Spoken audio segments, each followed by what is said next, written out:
Minimnya keberadaan belangko berpengaruh pada terobosan di Dukcapil Palembang, yakni pelayanan pencetakan langsung EKTP dalam waktu 3 menit yang diperuntukkan untuk EKTP rusak dan ataupun hilang. Untuk pencetakan langsung sendiri dibutuhkan sedikitnya 100 keping belangko per harinya, sementara untuk satu kali pengambilan belangko di Dukcapil hanya dibatasi hingga 500 keping saja.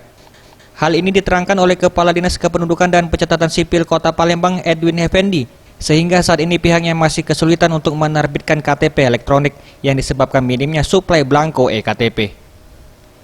Ia menambahkan untuk ketentuan pencetakan EKTP langsung untuk KTP hilang harus menyertakan keterangan kehilangan dari kepolisian, dan jika EKTP rusak yang bersangkutan harus membawa bukti fisik EKTP yang rusak.